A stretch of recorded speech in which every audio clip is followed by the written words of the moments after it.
ചർച്ചകളൊക്കെ കൊഴുക്കട്ടെ. RSS ഇവിടെ തന്നെ കാണും. 100 വർഷമായിട്ട് ഇവിടെയുണ്ട്. ഇനി അങ്ങോട്ടും അങ്ങനെ തന്നെ ഉണ്ടാകും. അടിയന്തരാവസ്ഥ കാലത്ത് RSSന്റെ പങ്ക് എന്താണ് എന്നതടക്കം ചർച്ച ചെയ്യുന്ന ഒരു ദിവസം തന്നെയാണ് ഈ വിവാദത്തിലേക്ക് ഇപ്പോൾ എത്തിയിരിക്കുന്നത്. ഇവിടെ പ്രൊവോക്കേഷൻ നടത്തിയത് ഗവർണറാണ് എന്ന് ഞാൻ കരുതുന്നില്ല. കാരണം അദ്ദേഹത്തിന്റെ പ്രസംഗത്തിലോ അദ്ദേഹത്തിന്റെ പ്രവൃത്തിയിലോ യാതൊരു തരത്തിലുള്ള പ്രകോപനവും ഇന്നത്തെ ദിവസം കണ്ണിന് നല്ല കാഴ്ചശക്തിയുള്ള ആർക്ക് നോക്കിയാലും കണ്ട് മനസ്സിലാക്കാൻ കഴിയുന്ന കാര്യമാണ്. അപ്പോഴും അത് കാണാതെ കണ്ണടച്ച് ഇടത്തേക്ക് മാത്രം ചരിഞ്ഞിരുന്നാണ് നോക്കുന്നതെങ്കിൽ ഒരുപക്ഷെ കാണാൻ പറ്റിയെന്നും വരില്ല. ഇവിടെ ഇരുണ്ട കാലത്തിന്റെ അരനൂറ്റാണ്ടാണ് അടിയന്തരാവസ്ഥയുടെ 50 വർഷങ്ങൾ പൂർത്തിയാക്കുന്ന പരിപാടിയിലാണ് അവിടെ ഗവർണർ പങ്കെടുക്കാനായി എത്തിയത്. അവിടെ ഒരു അസോസിയേഷൻ ഓഫ് എമർജൻസി വിക്ടിംസ്, അവരാണ് ആ പരിപാടിയിൽ പങ്കെടുത്ത ഭൂരിഭാഗം ആളുകളും. അടിയന്തരാവസ്ഥയുടെ കിരാതമർദ്ദനമൊക്കെ നേരിട്ട മനുഷ്യരടക്കം അവിടെ പങ്കെടുക്കാനുണ്ടായിരുന്നു. അല്ലാതെ അവിടെ വന്നിരുന്ന ആളുകൾ മുഴുവൻ ഏതെങ്കിലും തരത്തിൽ ഒരു പ്രത്യേക മതവിഭാഗത്തിന്റെ ആരാധനാക്രമത്തിന് വന്നിരുന്നവരല്ല. എമർജൻസി വിക്ടിംസിന്റെ ഒരു കൂട്ടായ്മയാണ് പരിപാടി സംഘടിപ്പിച്ചത് എന്നതുകൂടി മനസ്സിലാക്കണം. ഈ പരിപാടിയെ വിമർശിക്കുമ്പോൾ അടിയന്തരാവസ്ഥയെ നിങ്ങൾ വിമർശിക്കുന്നുണ്ടോ, അല്ലെങ്കിൽ അടിയന്തരാവസ്ഥ കാലത്ത് ഇന്ദിരാഗാന്ധി എടുത്ത നിലപാടുകളെ നിങ്ങൾ വിമർശിക്കുന്നുണ്ടോ എന്ന് ചോദിച്ചാൽ അതിനേക്കാൾ കൂടുതൽ ഞങ്ങൾ ഗവർണറെ വിമർശിക്കുന്നു. കാരണം ഗവർണർ രാജേന്ദ്ര വിശ്വനാഥ് അർലേക്കറാണ്, RSS ആണ് നമ്മുടെ പൊതുശത്രു. അടിയന്തരാവസ്ഥയൊക്കെ കഴിഞ്ഞുപോയ കാര്യമല്ലേ. ഇന്ന് കോൺഗ്രസിന് ഖേദമുണ്ട്. എന്നിട്ട് ആ ഖേദപ്രകടനമൊന്നും അടിയന്തരാവസ്ഥയുടെ 50 വർഷം പൂർത്തിയായ വേളയിൽ കോൺഗ്രസിൽ നിന്നൊന്നും കണ്ടില്ല. അതിനെയൊക്കെ ന്യായീകരിക്കുന്ന ചില പോസ്റ്റുകളൊക്കെ വലിയ വലിയ നേതാക്കളെന്ന് സ്വയം നടിക്കുന്ന ചിലരിൽ നിന്ന് കാണുകയും ചെയ്ത ദിവസമാണ് ഇന്നത്തേത്.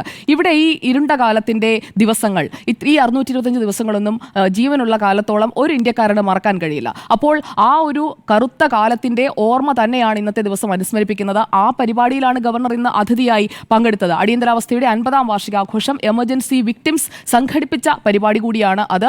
ആ സംഘാടക സമിതിക്കൊപ്പം തന്നെ അതിൽ പങ്കെടുത്ത ആളുകൾ ആരൊക്കെയാണ് എന്ന് കൂടി നോക്കിക്കഴിഞ്ഞാൽ കൃത്യമായി മനസ്സിലാക്കാൻ കഴിയും. ഇന്നും സർക്കാരിന്റെ ഭാഗത്ത് നിന്ന് ഏതെങ്കിലും തരത്തിൽ ഈ അടിയന്തരാവസ്ഥയുടെ ചവിട്ടും കുത്തും എല്ലാം ഏറ്റുവാങ്ങിയ മുഖ്യമന്ത്രിയാണല്ലോ ഇന്ന് കേരളം ഭരിക്കുന്നത്. എന്നിട്ടും അരപ്രാണനായും ഒക്കെ കിടക്കുന്ന എത്രയോ മനുഷ്യരുണ്ടെന്നറിയുമോ ഈ അടിയന്തരാവസ്ഥ കാലത്ത് മർദ്ദനമേറ്റവർ. അവർക്കൊക്കെ ഏതെങ്കിലും തരത്തിൽ പെൻഷൻ കൂട്ടിക്കൊടുക്കുന്നതിലേക്ക് അല്ലെങ്കിൽ അവർക്ക് ആവശ്യമായ സഹായം എത്തിക്കുന്നതിലേക്കൊക്കെ ഒരു സർക്കാർ പോകുന്നതിനെ കുറിച്ച് ചർച്ച നടക്കുമ്പോഴാണ് അവർക്ക് പങ്കെടുക്കുന്ന പരിപാടിയിൽ ആ പരിപാടി അങ്ങ് റദ്ദാക്കിയെന്ന് രജിസ്ട്രാർ പ്രഖ്യാപിക്കുന്നത് നമ്മൾ ഇന്ന് കാണുന്നത്. ശ്രീപത്മനാഭ സേവാ സമിതി സംഘടിപ്പിച്ച പരിപാടി അടിയന്തരാവസ്ഥയുടെ 50-ാം വാർഷികത്തോടനുബന്ധിച്ചാണ്. ആ പരിപാടിയുടെ ഒരു പവിത്രത എന്താണ് എന്ന് മനസ്സിലാക്കിയിരുന്നെങ്കിൽ ഈ രീതിയിലുള്ള കണ്ണടച്ചുള്ള വിമർശനം ഒരു പാർട്ടിക്ക് വേണ്ടി നടത്തില്ലായിരുന്നു.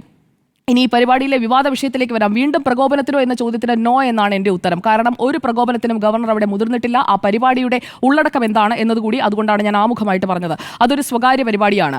ആ സ്വകാര്യ പരിപാടി ശ്രീപത്മനാഭ സേവാ സമിതി കൃത്യമായി 2 തവണ കത്തയച്ച് കൃത്യമായി രേഖാമൂലം ഈ പരിപാടി നടത്തുന്നതിനുള്ള അനുമതി, കൃത്യമായി അതിൻ്റെ പണമടക്കം അടച്ച് ആ ഹോൾ എടുത്തതാണ്. അവിടെ 5 മണിക്ക് ശേഷം ആ ഹോൾ ഒക്യുപ്പൈ ചെയ്യാനായിട്ടുള്ള എല്ലാ റൈറ്റ്സും ഈ സംഘാടക സമിതിക്കുണ്ട്. അതുകൊണ്ടാണ് അവർ അവരുടേതായ രീതിയിൽ ആ പരിപാടി ക്രമീകരിച്ചത്. അവിടെ മതപരമായ പരിപാടികൾ, മതപരമായ പ്രഭാഷണങ്ങൾ, അവയ്ക്കൊക്കെയാണ് സെനറ്റ് ഹാൾ വാടകയ്ക്ക് എടുത്തു കഴിഞ്ഞിട്ടുണ്ടെങ്കിൽ ആ പരിപാടി നടത്തുമ്പോൾ വിലക്ക്.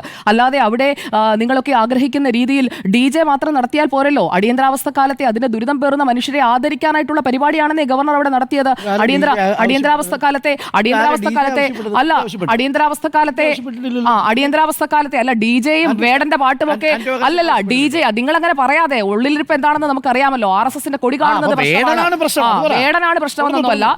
ശരി, DNA പറഞ്ഞപ്പോൾ മിണ്ടാതിരുന്നല്ലേ, കൂടുതലൊന്നും പറയാതിരുന്നതാണ് മെച്ചം. അതെ അതെ അതെ. അല്ല, താങ്കൾ എന്റെ സമയം കൂടി എടുക്കണ്ട, എന്റെ സമയം കൂടി എടുക്കണ്ട.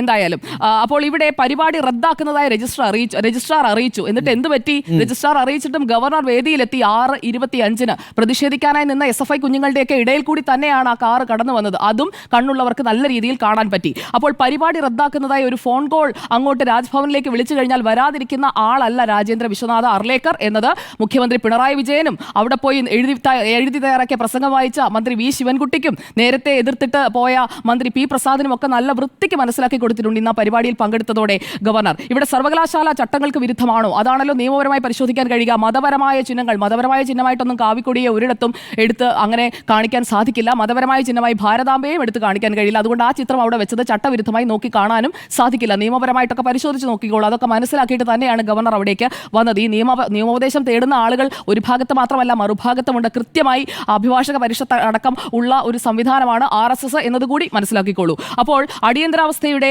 വാർഷിക ദിനത്തിൽ സർവകലാശാലകൾ ഭരണഘടനാ ഹത്യാ ദിനമായി ആചരിക്കണമെന്ന് ഇതേ governor vice ചാൻസലർമാർക്ക് കത്തയച്ചിട്ടുണ്ട്.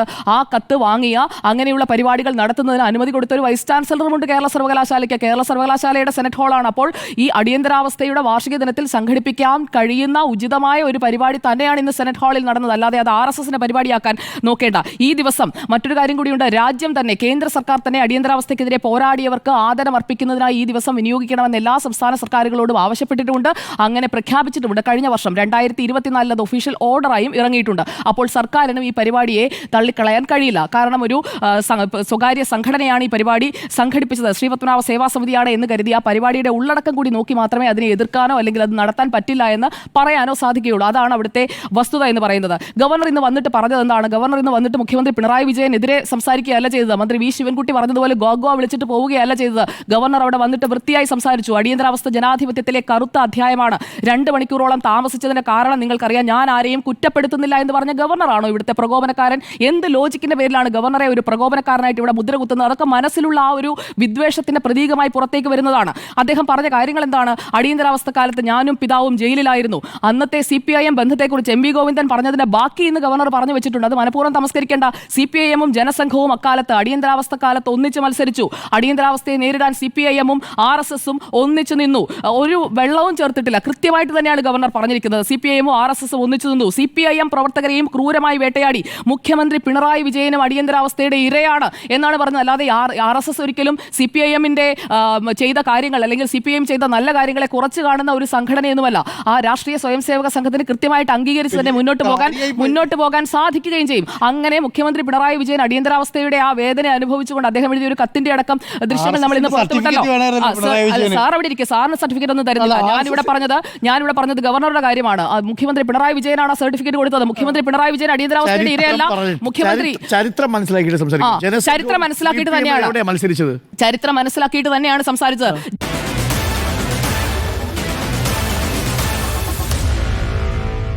Meet the editors.